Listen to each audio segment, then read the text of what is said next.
Hello everyone, हम सब लोग पढ़ रहे हैं। आजकल हम लोग बात कर रहे हैं रिवीजन चेकलिस्ट के ऊपर और हम लोग दोहरा रहे हैं आपके पूरे कॉन्सेप्ट। सबसे पहले मैं आपको बता दूं, अभी हम लोग PYQ पे बात नहीं कर रहे हैं। We are not talking on previous year questions. सबसे पहले मैं चाहता हूं कि आप पूरे चैप्टर्स को बहुत जल्दी से सीख जाइए, समझ लीजिए, फिर धीरे धीरे आप क्वेश्चन इन्हीं में से क्वेश्चंस बनेंगे। सारे के सारे क्वेश्चंस यहीं से बनने हैं। मैं फिर से कहूँगा, कुछ बच्चों का बहुत मैसेज मिलता है, सर कोई लेसन प्लान बना के दे दीजिए, सर कुछ टाइम मैनेजमेंट को बताइए। कुछ बच्चे बहुत ज़्यादा परेशान हो जाते हैं। देखिए, बहुत ज़्यादा फ्लक्चुएटिंग माइंड के मत होइए, धैर्य रखिए और धीरे धीरे करके आगे बढ़िए। बहुत ज़्यादा प्लानिंग करोगे आप, बहुत ज़्यादा आप अपने आप को ना बहुत एक्सप्लोर करने की कोशिश मत करिए। धीरे धीरे कोशिश करिए, छोटी छोटी मेहनत करोगे। अगर पर डे 10 क्वेश्चन भी तैयार करते हो तो 30 दिन में 300 क्वेश्चन तैयार हो जाएंगे। बहुत ज़्यादा डिस्टर्ब नहीं होना है, पेशेंस के साथ आगे बढ़िए। मैं ये नहीं कहूँगा कि तुम बहुत ज़्यादा लेसन प्लान बनाओ। 4-4 घंटे रात भर बच्चे जाग करके लेसन प्लान बनाते हैं और 4 दिन के बाद उनका लेसन प्लान फिर से खराब हो जाता है। फिर वो 30 दिन आराम से सोते हैं और फिर एग्जाम के 10 दिन पहले अपना एक नया लेसन प्लान तैयार करते हैं। स्टेबिलिटी ले आइए, धीरज से सोचिए, आराम से अपने आप को परीक्षा के माहौल में ढालिए, धीरे धीरे करने की कोशिश करिए और लगे रहिए। सबसे बड़ी चीज है कि अगर आप लगे रहोगे, अगर आप मैदान पे डटे हुए हो तो कोई ना कोई एक खराब गेंद मिलेगी जिसको आप बाउंड्री के बाहर फेंक सकते हो। बने रहोगे तो जरूर आप सफल हो जाओगे। और कहीं भी अगर आपका माइंड फ्लक्चुएट किया तो ये 100% है कि आप अप टू द मार्क नहीं हो पाओगे, एग्जाम से पहले अपने आप को प्रिपेयर नहीं कर पाओगे। आपका ज्यादा टाइम नहीं लूंगा, बात करेंगे आज के टॉपिक पे। अभी तक के टॉपिक में हम लोगों ने देखा कि एसिड क्या होता है, एसिड की क्या फिजिकल प्रॉपर्टीज होती हैं, एसिड की केमिकल प्रॉपर्टीज क्या होती हैं, एसिड के सोर्सेस क्या होते हैं, एसिड के टाइप्स क्या होते हैं, स्ट्रॉन्ग एसिड क्या है, वीक एसिड क्या है, ये सारी चीजें, डाइल्यूशन ऑफ एसिड क्या है, एसिड इलेक्ट्रोलाइट अच्छे क्यों होते हैं, एसिड जब वाटर में डिसॉल्व होते हैं तो वो किस तरीके के आयंस रिलीज करते हैं। मैं समझ सकता हूं कि आपके दिमाग में सेम तरीके की फीलिंग होगी कि क्या बेसिस एसिड जैसे ही हैं, क्या बेसिस भी एसिड जैसे ही बिहेव करते हैं, क्या बेसिस एसिड से बिल्कुल अलग हैं, बेसिस जब वाटर में डिसॉल्व होते होंगे तो क्या बनाते होंगे, क्या बेसिस भी मेटल से रिएक्ट करके हाइड्रोजन गैस देते हैं। इन सभी चीजों के लिए ही मैंने आज का ये वीडियो बनाया है। मैं आपसे रिक्वेस्ट करूंगा कि जैसे ही मैं कोई टॉपिक कंप्लीट करूं तो या तो मैं आपको नोट करने का मौका दूंगा या फिर आप इसका स्क्रीनशॉट ले सकते हैं। ठीक है, आइए बात करते हैं। सबसे पहले हम लोग देखते हैं कि बेसिस क्या होते हैं। What are bases? ध्यान दीजिएगा, बेस एसिड का ठीक उल्टा होता है। Bases are those chemicals which neutralize the effect of acid।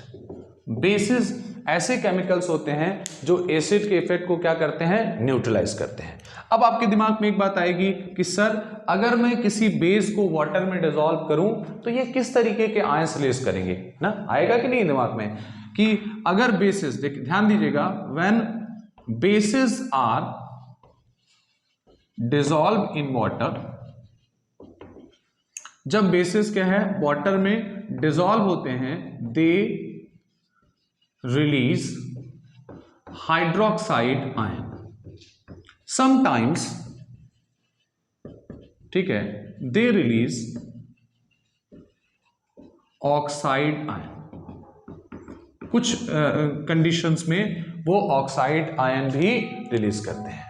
ठीक है, बेसिस के बारे में दो अच्छी बातें सीखी।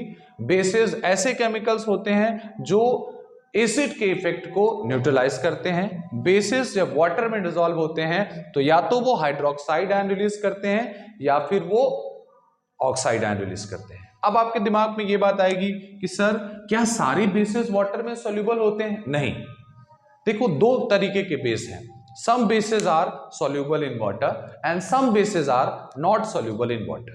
ऐसे बेसिस जो वाटर में soluble होते हैं उनको एल्कली कहा जाता है। एल्कली, ध्यान दीजिएगा, एल्कली क्या होता है? मतलब कि bases they are soluble in water. ऐसे बेसिस जो वाटर में क्या होते हैं? सॉल्यूबल होते हैं। ऐसे बेसिस जो वाटर में सॉल्यूबल होते हैं। अब आपके दिमाग में आएगा कि सर जो बेसिस वाटर में सॉल्यूबल नहीं होते हैं उनका क्या नाम है? उन्हें सिर्फ बेस कहा जाता है। फिर आपके ही दिमाग में एक चीज आएगी कि सर क्या सारे बेसिस एल्कली होते हैं? नो, सारे बेसिस एल्कली नहीं होते हैं। सिर्फ वही बेसिस एल्कली हो सकते हैं जो वाटर में सॉल्यूबल है। जो वाटर में सॉल्यूबल नहीं है वो एल्कली नहीं हो सकते। तो एक चीज यहां आप लिख सकते हैं कि all alkalis are bases, all alkalis are bases but all bases are not alkali. सारे एल्कलीज बेसिस होते हैं लेकिन सारे बेसिस एल्कली नहीं हो सकते। अच्छा, अब तुम सोचोगे सर कंपाउंड ही तो बेस होता है, तो कौन कौन से कंपाउंड को हम बेस कह सकते हैं? याद रखिएगा, मेटल के ऑक्साइड, मेटल के हाइड्रोक्साइड, मेटल का ऑक्साइड, मेटल का हाइड्रोक्साइड, मेटल का कार्बोनेट और मेटल का बाइकार्बोनेट, ये चीजें ज्यादातर बेस की प्रॉपर्टी को शो करती हैं। कौन कौन सी? मेटल के ऑक्साइड, मेटल के हाइड्रोक्साइड, मेटल के कार्बोनेट्स और मेटल के बाइकार्बोनेट्स। मैं आपको एक जानकारी देना चाहता हूं। Oxide, oxide that is O पे double minus, hydroxide that is O पर OH पर एक minus, carbonate that is CO3 पे दो माइनस और बाइकार्बोनेट दैट इज HCO3 पे एक माइनस। तो भैया आप मेटल के आयन जानते रहोगे तो आप तुरंत इनके फॉर्मूले बना सकते हो। ठीक है, आइए कुछ मेटल के ऑक्साइड के एग्जांपल ले लें, जैसे सोडियम का ऑक्साइड, जैसे पोटेशियम का ऑक्साइड, जैसे मैग्नीशियम का ऑक्साइड, जैसे जिंक का ऑक्साइड, जैसे एल्यूमिनियम का ऑक्साइड। ठीक है, अब ये ऐसे क्यों बन रहे हैं? क्योंकि भैया इनकी वैलेंसी है। वैलेंसी के लिए आपको जब हम 9th की वीडियोस अपलोड करेंगे तो वैलेंसी वाले टॉपिक में इसको आप जब देखोगे तो आपको चीजें समझ में आ जाएंगी। जैसे मेटल के हाइड्रोक्साइड, तो पहला हो जाएगा सोडियम हाइड्रोक्साइड, दूसरा हो जाएगा पोटेशियम हाइड्रोक्साइड, तीसरा हो जाएगा कैल्शियम हाइड्रोक्साइड, चौथा हो जाएगा मैग्नीशियम हाइड्रोक्साइड। ऐसे ही अमोनियम का भी हाइड्रोक्साइड भी एक तरीके का बेस है। ठीक है, अच्छा अब एक चीज ध्यान दीजिएगा, जैसे यहां पे आपके लिए कंफ्यूजन क्रिएट हो सकती है, तो केवल एक एग्जांपल मैं आपको देना चाहता हूं, ज्यादा एग्जांपल मैं आपको नहीं दूंगा, यही दे रहा हूं। जैसे सोडियम की वैलेंसी 1 होती है, हाइड्रोक्साइड की भी 1 होती है, तो इनके बीच में जो कंपाउंड बना वो बन गया NaOH। अगर यहीं पे आप मैग्नीशियम हाइड्रोक्साइड बनाना चाहते हैं तो मैग्नीशियम की वैलेंसी 2 होती है, हाइड्रोक्साइड की 1 होती है, तो ये हो जाएगा MgOH का ट्वाइस। तो इस तरीके से ये जो कंपाउंड्स बने हैं ये अपने वैलेंसी के अकॉर्डिंग बने हैं। इनकी जो वैलेंसी है, भाई मेटल की वैलेंसी को या कैटायन और एनायन समझ रहे हो कि नहीं? कैटायन एनायन तो क्लास 9 में पढ़ा ही होगा। ठीक है, ये देखो मेटल के कार्बोनेट, जैसे कैल्शियम का कार्बोनेट, जैसे सोडियम का कार्बोनेट, और मेटल के बाइकार्बोनेट, जैसे कैल्शियम बाइकार्बोनेट, जैसे सोडियम बाइकार्बोनेट। यहाँ और भी एग्जांपल्स आप ले सकते हो, पोटेशियम का कार्बोनेट, यहाँ पोटेशियम बाइकार्बोनेट। ठीक है, इसको आप तोड़ सकते हो, पोटेशियम पे 1 प्लस है, HCO3 पे 1 माइनस है। ठीक है, होप सो कि बेस से रिलेटेड कुछ जानकारियां आपको मिल गई है। कुछ बातें बेस के बारे में और आप जान सकते हैं, लेकिन इससे पहले इसका आप या तो स्क्रीनशॉट ले लो या फिर इसको वीडियो को पॉज करके आप इसको नोट कर सकते हो। दोनों तरीके आपके पास है। स्क्रीनशॉट थोड़ा सा ब्लर हो सकता है, इसलिए वीडियो को पॉज करके आप बाकायदे इसको नोट कर सकते हो। ठीक है, चलो आई होप कि आप लोगों ने इसको नोट कर लिया होगा। वीडियो में हम लोग थोड़ा आगे बढ़ते हैं। अभी हम लोगों ने सीखा कि बेस क्या है, अब हम लोग सीखेंगे कि बेसिस की फिजिकल प्रॉपर्टीज क्या होती है। आपके बेहतर नॉलेज के लिए हम बेस और एसिड दोनों को कंपेयर कर दे रहे हैं। देखिए हम लोगों ने पढ़ा था कि एसिड जो है वो सॉर इन टेस्ट है, acids are sour in taste, लेकिन बेसिस जो होते हैं they are bitter in taste. कैसे होते हैं ये taste wise? Bases are bitter in taste, bases are bitter in taste. ये टेस्ट वाइज बहुत कड़वे होते हैं, ठीक है। ये क्या करते हैं, रेड लिटमस पेपर को ब्लू में कन्वर्ट कर देते हैं। किस में कन्वर्ट कर देते हैं? ब्लू में। याद रखिएगा ये मिथाइल ऑरेंज को और मिथाइल ऑरेंज को येलो में कन्वर्ट करते हैं। किस में कन्वर्ट करते हैं? मिथाइल ऑरेंज को किस में कन्वर्ट करते हैं? येलो में। और बेसिस जो हैं फिनोप्थलीन को पिंक में कन्वर्ट करते हैं। बेसिस किस में कन्वर्ट करते हैं? पिंक में। फिनोप्थलीन को किस में कन्वर्ट करते हैं? पिंक में। अच्छा, बेसिस जो हैं ये भी अच्छे इलेक्ट्रोलाइट्स होते हैं, क्योंकि जब ये भी वाटर में डिसॉल्व होते हैं तो ये भी वहां क्या करते हैं? आयंस रिलीज करते हैं। और अगली चीज ये है कि बेसिस का जो पीएच होगा, पीएच के बारे में आगे बात करेंगे, लेकिन थोड़ा सा आप जानते रहिएगा कि बेसिस का जो पीएच होता है वो मोर देन 7 होता है। ये रही बेस की फिजिकल प्रॉपर्टीज। बेसिस की फिजिकल प्रॉपर्टी क्या है? Bases are bitter in taste, they turn red litmus to blue, they turn methyl orange to yellow, they turn phenolphthalein to pink, they are also good electrolyte and their pH value is more than 7। अब हम लोग बात करेंगे कि basis की chemical properties क्या होती है। बेसिस की केमिकल प्रॉपर्टीज क्या होती है? Chemical properties of base, chemical properties of base. Basis की केमिकल प्रॉपर्टीज क्या होती है? याद रखिएगा, बेस सारे मेटल से रिएक्ट नहीं करते हैं। बेस कुछ ही मेटल से रिएक्ट करके हाइड्रोजन गैस देते हैं। अगर आप जानते हैं उन मेटल का नाम तो आप कमेंट बॉक्स में मैसेज करके बताइए। अगर आपको यह मालूम है कि बेस किन किन मेटल से रिएक्ट करके हाइड्रोजन गैस लाइब्रेट करते हैं तो आप जरूर मुझे बताइए कि बेस इन मेटल से रिएक्ट करके हाइड्रोजन गैस लाइब्रेट करते हैं। आइए देखते हैं। बेस जैसे हमारे पास है NaOH, सोडियम हाइड्रोक्साइड, अगर ये किसके साथ रिएक्शन करेगा? जिंक के साथ। किसके साथ रिएक्शन करेगा? जिंक के साथ। तो ये बना देगा सोडियम जिंकेट। क्या बना देगा? Sodium zincate. जिंकेट पे 2 माइनस आयन होते हैं, इसको आप ध्यान दीजिएगा। ये बना देगा सोडियम जिंकेट और यहां से लाइब्रेट कर देगा हाइड्रोजन। इसी तरीके से जब कोई बेस एल्यूमिनियम से रिएक्शन करेगा तो वो बना देगा सोडियम एल्यूमिनेट और वहां से हाइड्रोजन लाइब्रेट हो जाएगी। ये है आपका सोडियम एल्यूमिनेट।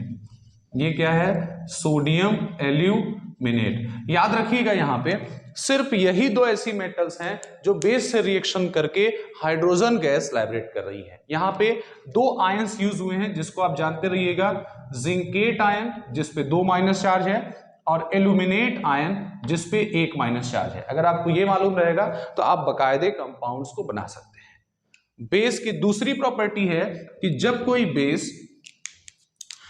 बेस एसिड से रिएक्ट करता है, when a base react with acid it form salt and water. इन रिएक्शंस को न्यूट्रलाइजेशन रिएक्शन कहते हैं। इन रिएक्शन को क्या कहते हैं? Neutralization reaction. NaOH जब रिएक्शन करेगा HCl के साथ तो भाई मैंने बताया हुआ था कि Na इस क्लोरीन से रिएक्शन कर लेगा, HOH से रिएक्शन कर लेगा, तो ये बना देगा NaCl प्लस H2। ये है आपका न्यूट्रलाइजेशन रिएक्शन। और आखिरी जो इस बेस की प्रॉपर्टी है वो ये है कि जब कोई बेस, यहां मैं बता रहा हूं आपको, जब कोई बेस किसी नॉन मेटेलिक ऑक्साइड के साथ रिएक्शन करेगा, किसी नॉन मेटेलिक ऑक्साइड के साथ रिएक्शन करेगा तो उस कंडीशन में भी वो सॉल्ट और वाटर बनाएगा। क्या बनाएगा? सॉल्ट और वाटर। जैसे NaOH रिएक्शन कर गया CO2 के साथ, जैसे NaOH रिएक्शन कर गया SO2 के साथ, जैसे NaOH रिएक्शन कर गया NO2 के साथ। ध्यान दीजिएगा, कार्बन डाइऑक्साइड, सल्फर डाइऑक्साइड और नाइट्रोजन डाइऑक्साइड ये नॉन मेटल के ऑक्साइड हैं। और मैं शुरू से ही एक बात कह रहा हूं कि नॉन मेटल के ऑक्साइड एसिडिक नेचर के होते हैं। किस नेचर के होते हैं? एसिडिक। तो जब कोई बेस किसी एसिडिक नेचर की सब्सटेंस से रिएक्शन करेगा तो नो डाउट कि वो एक सॉल्ट बनाएगा। यहां पे ध्यान दीजिएगा, यहां पे आपका जो सॉल्ट है वो है Na2CO3, यहां पे जो आपका सॉल्ट है वो है Na2SO3 और यहां पे जो आपका सॉल्ट है वो है NaNO2। ये सभी बेसिक सॉल्ट्स होते हैं। ये सभी कैसे सॉल्ट्स होते हैं? बेसिक। ये है आपका sodium nitrite, sodium sulphide and sodium carbonate. ठीक है, तो अभी तक हम लोगों ने पढ़ा बेस क्या होते हैं, बेसिस की केमिकल प्रॉपर्टीज क्या होती है, बेसिस की फिजिकल प्रॉपर्टीज क्या होती हैं, क्या बेसिस एसिड जैसे ही हैं, हाँ बेसिस भी एसिड जैसे, बेसिस भी कोरोसिव है, बेसिस भी इलेक्ट्रोलाइट है। बस एसिड एक ऐसा केमिकल है जो वाटर में डिसॉल्व होने के बाद H+ आयन देता है, और बेस ऐसा केमिकल है जो वाटर में डिसॉल्व होने के बाद OH- आयन देता है। जो स्ट्रॉन्ग बेसेस होते हैं वो ज्यादा जल्दी आयोनाइज होते हैं, और ज्यादा जो अच्छे बेसेस होते हैं वो वाटर में कंप्लीटली आयोनाइज होते हैं और मोर हाइड्रोक्साइड आयन रिलीज करते हैं, और जो थोड़े से वीक बेसेस होते हैं वो पार्शियली आयोनाइज होते हैं और वो थोड़े से कम हाइड्रोक्साइड आयन रिलीज करते हैं। आपकी जानकारी के लिए बता दूं कि सोडियम हाइड्रोक्साइड और पोटेशियम हाइड्रोक्साइड ये स्ट्रॉन्ग बेस की कैटेगरी में आते हैं। ये हमेशा किस कैटेगरी में आएंगे? स्ट्रॉन्ग बेस की कैटेगरी में। और मैग्नीशियम हाइड्रोक्साइड, एल्यूमिनियम का हाइड्रोक्साइड, ठीक है, और आपका कैल्शियम का हाइड्रोक्साइड, अमोनियम का हाइड्रोक्साइड, ये सभी आपके वीक बेस की कैटेगरी में आते हैं। तो इस मॉड्यूल में अभी तक हम लोग पढ़ रहे हैं बेस के बारे में। मैंने बेस के बारे में आपको सारी बातें बताई। बेस एसिड के ठीक अपोजिट होते हैं। बेस ऐसे केमिकल्स होते हैं जो एसिड के इफेक्ट को न्यूट्रलाइज करते हैं। बेसिस वाटर में डिसॉल्व होने के बाद हाइड्रोक्साइड आयन देते हैं। बेसिस जो होते हैं वो दो तरीके के हो सकते हैं, सोल्यूबल इन वाटर और इनसोल्यूबल इन वाटर। कुछ बेसिस ऐसे होते हैं जो वाटर में सोल्यूबल होते हैं, जिनको एल्कली कहा जाता है। कुछ बेसिस ऐसे होते हैं जो वाटर में सोल्यूबल नहीं होते हैं, उनको सिर्फ बेस कहा जाता है। सारे एल्कली बेस हो सकते हैं लेकिन सारे एल्कलीज बेसिस नहीं होते हैं, ठीक है। इसके बाद हम लोगों ने आपसे बात की कि बेसिस की फिजिकल प्रॉपर्टीज क्या हैं, बेसिस की केमिकल प्रॉपर्टीज क्या हैं। अभी सॉल्ट मुझे शुरू करना है और शुरुआत से मैं आपको एसिड और बेस पढ़ा रहा हूं। मुझे लग रहा है कि आप लोग एसिड और बेस को एंजॉय भी कर रहे हैं। मेरा 2 क्वेश्चन है आपसे और उन दोनों क्वेश्चन के आंसर बताने, चलो एक कंपटीशन खेलते हैं। हर क्वेश्चन के बीच में मैं आपको एक मौका दूंगा महिंद्रा थॉर जीतने का, ठीक है, ड्रीम 11 जैसा। आप महिंद्रा थॉर जीत सकते हैं, मेरे क्वेश्चंस के जवाब दीजिए। सबसे पहले बताने वाले बच्चे को ही महिंद्रा थॉर मिलेगी, भले ही प्लास्टिक की मिले लेकिन मिलेगी। अब समझना क्या है, मेरे 2 क्वेश्चन है। पहला क्वेश्चन ये है कि क्या HNO3 सारे मेटल से रिएक्ट करके हाइड्रोजन गैस लाइब्रेट करता है? अगर नहीं तो वो भाग्यशाली मेटल्स कौन कौन सी हैं, ये बताना है। और दूसरा, एसिड जो है ये ब्लू लिटमस पेपर को रेड में कन्वर्ट करता है। ये किस में कन्वर्ट करता है? ब्लू लिटमस पेपर को किस में कन्वर्ट करता है? रेड में। लेकिन आपको बताना है ऐसे एसिड का नाम जो ब्लू लिटमस पेपर को पिंक में कन्वर्ट करता है। कमेंट बॉक्स में मैसेज करके बता सकते हो, किसी भी तरीके से बताओ लेकिन जल्दी बताओ, क्योंकि महिंद्रा थॉर जीतना है तो आंसर जल्दी देना है, ठीक है। वेट कर रहे हैं, इन दोनों का आंसर बताओ। हर वीडियो में मैं आपको दूंगा महिंद्रा थॉर जीतने का मौका। थॉर भले ही प्लास्टिक की हो लेकिन फीलिंग एकदम सेम होगी। हर वीडियो में मेरे कुछ सवाल होंगे आपके लिए जिनका आंसर आपको मुझे कमेंट बॉक्स में बताना होगा, ठीक है। आइए शुरू करते हैं सॉल्ट के बारे में। हम सब लोग जानते हैं न्यूट्रलाइजेशन रिएक्शन में हम लोगों ने पढ़ा कि जब एसिड किसी बेस से रिएक्ट करता है तो वो बनाता है सॉल्ट और वाटर। क्या बनाता है? सॉल्ट और वाटर। आइए हम लोग 10-12 सॉल्ट बना लेते हैं। हम लोगों ने एसिड लिया HCl और बेस ले लिया NaOH। अब देखिए मैं आपसे कह रहा हूं, अगर आप भी एसिड और बेस ले सकते हैं तो इंतजार मत करिए, कमेंट करिए। अगर आपके दिमाग में भी कोई एसिड है और आप किसी बेस से उसका रिएक्शन करा के कोई सॉल्ट बनाना चाहते हैं, आप भी साइंटिस्ट बनना चाहते हैं, इंतजार मत करिए, कमेंट करिए, ठीक है। आइए देखते हैं। मैंने लिया HCl और NaOH। ये जो Na है इस Cl से रिएक्शन करेगा और बना देगा NaCl, और रेस्ट में आप जानते ही हो। मेरा दूसरा जो एग्जांपल है वो है कि H2SO4 मैंने ले लिया, king of chemicals, sulphuric acid, और इसका रिएक्शन करा रहा हूं मैग्नीशियम हाइड्रोक्साइड से। और सबको मालूम है तो बताओ कौन सा सॉल्ट बनने वाला है? कमेंट करो। अगर वीडियो देख रहे हो, जिस भी मोमेंट पे वीडियो देख रहे हो, कमेंट करना मत भूलो।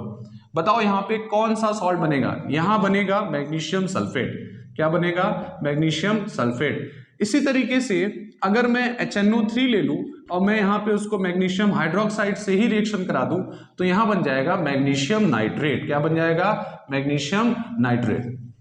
हम लोगों ने अभी तक तो ये समझ ही लिया होगा कि सॉल्ट बन कैसे रहा है। सॉल्ट बन रहा है जब कोई एसिड किसी बेस से रिएक्ट कर रहा है। लेकिन ध्यान दीजिएगा, इस सॉल्ट की 3 कैटेगरी होगी। इस सॉल्ट की 3 कैटेगरी होगी। एसिडिक, इस सॉल्ट की 3 कैटेगरी होगी, एसिडिक, बेसिक और न्यूट्रल। एसिडिक, बेसिक और न्यूट्रल। अगर आप लोगों को यह बात मालूम हो कि किस कंडीशन में एसिडिक सॉल्ट बनेगा, किस कंडीशन में बेसिक सॉल्ट बनेगा और किस कंडीशन में न्यूट्रल सॉल्ट बनेगा, तो इंतजार मत करिए, कमेंट करिए और बताइए कि किस कंडीशन में आपको एसिडिक सॉल्ट मिलेगा, किस कंडीशन में आपको बेसिक सॉल्ट मिलेगा और किस कंडीशन में आपको न्यूट्रल सॉल्ट मिलेगा। ठीक है, आइए देखते हैं और समझते हैं। एसिडिक सॉल्ट, जब कोई स्ट्रॉन्ग एसिड, यहां लिख दे रहा हूं, यहां एकदम साफ साफ दिखेगा, जब कोई स्ट्रॉन्ग एसिड किसी स्ट्रॉन्ग बेस से रिएक्ट करेगी तो वहां बनेगा न्यूट्रल सॉल्ट। कौन सा सॉल्ट बनेगा? Neutral salt. कौन सा सॉल्ट बनेगा? Neutral salt. Strong acid, strong base तो न्यूट्रल, स्ट्रॉन्ग एसिड लेकिन वीक बेस, स्ट्रॉन्ग एसिड लेकिन वीक बेस, तो वहां पे बन जाएगा आपका एसिडिक सॉल्ट। एसिडिक सॉल्ट और स्ट्रॉन्ग बेस और वीक एसिड, तो वहां बन जाएगा आपका बेसिक सॉल्ट। क्या बन जाएगा? Basic salt. अब कुछ बच्चा सोचेगा सर हम दोनों वीक लेना चाहते, भैया ले लो, बेसिक ही बनेगा। दोनों वीक एसिड, वीक बेस, फिर भी आपका बेसिक सॉल्ट ही बनेगा। अब तुम सोचोगे कि यार ये गजब का पागल टीचर है, इसने ना स्ट्रॉन्ग एसिड बताया, ना स्ट्रॉन्ग बेस बताया, ना वीक एसिड बताया, ना वीक बेस बताया, हम कैसे जानते हैं कि कौन सा एसिड स्ट्रॉन्ग होगा, कौन सा वीक होगा? भैया आपको तो नहीं मालूम, आप तो वीडियो पे रहे हो। ठीक है, हो सकता है कि आप 10th बोर्ड के लिए मेरा वीडियो देख रहे हो सकता है कि आपने अभी भी क्लास 9 पास किया है और आप 10th में जा रहे हो और एक्साइटमेंट में मेरा वीडियो देख रहे हो। ठीक है, तो आपकी जानकारी के लिए मैं बताना चाहता हूं स्ट्रॉन्ग एसिड, स्ट्रॉन्ग बेस और वीक एसिड और वीक बेस क्या होते हैं। ठीक है, इसको नोट करना चाहते हो तो नोट कर लो वीडियो रोक के, नहीं तो स्क्रीनशॉट सबसे आसान तरीका है, ले सकते हो। मजा आ रहा है? आई होप कि तुम लोग एंजॉय कर रहे हो और यही एंजॉयमेंट जो है ना तुम्हें पढ़ाई तक खींच के लेके जाएगा। बस इसी तरीके से बने रहो। ठीक है, और कोशिश करो कि जो फीलिंग मेरे अंदर है तुम्हें सिखाने को लेके, वही सेम फीलिंग तुम्हारे अंदर होनी चाहिए खुद को सिखवाने के लिए। ठीक है, आगे बढ़ते हैं और ये समझते हैं कि स्ट्रॉन्ग एसिड क्या है, स्ट्रॉन्ग बेस क्या है, वीक एसिड क्या है और वीक बेस क्या है। स्ट्रॉन्ग एसिड जैसे हाइड्रोक्लोरिक एसिड, जैसे सल्फ्यूरिक एसिड और नाइट्रिक एसिड, ये तीनों स्ट्रॉन्ग एसिड की कैटेगरी में आएंगे। स्ट्रॉन्ग बेस की कैटेगरी में सिर्फ 2 नाम याद कर लेना, NaOH और KOH। ठीक है, वीक एसिड की कैटेगरी में calcium hydroxide, magnesium hydroxide, aluminium का हाइड्रोक्साइड, ठीक है, जिंक का हाइड्रोक्साइड, अमोनियम का हाइड्रोक्साइड और बेरियम का हाइड्रोक्साइड। और सॉरी, मैंने यहां पे वीक बेस लिख दिया हुआ है और यहां पे मैं वीक एसिड का नाम लिख दे रहा हूं। कोई दिक्कत नहीं, इतनी चीजें चलती हैं, थोड़ी बहुत गलतियां करोगे तो ज्यादा सीखोगे। वीक एसिड में नाम आएगा तुम्हारा acetic acid CH3COOH, oxalic acid COOH का ट्वाइस। ठीक है, और भी और नाम यहां तुमको मिल जाएंगे जैसे कार्बोनिक एसिड, जैसे सल्फ्यूरस एसिड, जैसे HNO2। अच्छा याद रखना ये तीनों रॉक्स और मिनरल से पाए जाते हैं लेकिन ये होते वीक हैं। ठीक है, कार्बोनिक एसिड सोडा वाटर में पाया जाता है तो उसको याद रखना। ठीक है, ये रहा तुम्हारा strong acid, strong base, weak base और वीक एसिड का पूरा टैबुलेशन। अब हम लोग खेलेंगे फिर से कौन बनेगा करोड़पति। मैं आपको एक एसिड और एक बेस का नाम दूंगा और आपको बताना होगा कि वहां पे कौन सा सॉल्ट बनेगा और उसका नेचर क्या होगा। ठीक है, क्या आप तैयार है? एक्साइटमेंट होगा ही होगा। ठीक है, आइए शुरुआत करते हैं। हम आपको कुछ सॉल्ट के नाम देंगे और आपको बताना होगा कि इसमें कौन सा स्ट्रॉन्ग एसिड है और कौन सा यहां पे एसिडिक सॉल्ट है, कौन बेसिक सॉल्ट है, कौन आपका न्यूट्रल सॉल्ट है, ये तीनों आप लोगों को बताना है। मैंने अपना 4 कॉलम बना लिया है। एसिड, बेस, सॉल्ट के बारे में भैया आपको बताना है, हमारा आपका एग्रीमेंट है। और नेचर ऑफ सॉल्ट के बारे में भी आपको ही बताना है, आपको ही बताना है। कुछ एग्जाम्पल्स हम लोग ले रहे हैं, कुछ एग्जाम्पल्स के थ्रू आप इस कॉन्सेप्ट को बहुत अच्छे से सीख जाओगे।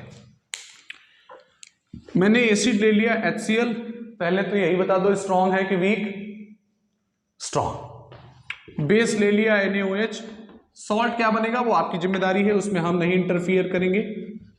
MgOH का ट्वाइस, मैंने यहां ले लिया H2SO4 और मैंने यहां ले लिया बेरियम हाइड्रोक्साइड, यहां पे ले लिया HCl और यहां ले लिया कैल्शियम हाइड्रोक्साइड, यहां पे ले लिया मैंने HCl और यहां हमने ले लिया है NH4OH that is ammonium hydroxide, और H2SO4 और यहां मैंने लिया हुआ है KOH पोटेशियम हाइड्रोक्साइड। अब टेबल में जाओ, जल्दी से पता करो कौन स्ट्रॉन्ग एसिड है और कौन वीक एसिड है, कौन स्ट्रॉन्ग बेस है और कौन सा वीक बेस है। भैया सॉल्ट कैसा बनेगा वो तो तुम जानते ही हो, NaCl से रिएक्शन कर जाएगा तो यहां बना देगा NaCl। मैग्नीशियम इस क्लोरीन से रिएक्शन कर जाएगा तो यहां बना देगा मैग्नीशियम क्लोराइड। बेरियम इस सल्फेट से रिएक्शन करके बनाएगा बेरियम सल्फेट। कैल्शियम इस क्लोरीन से रिएक्शन करके बना देगा कैल्शियम क्लोराइड।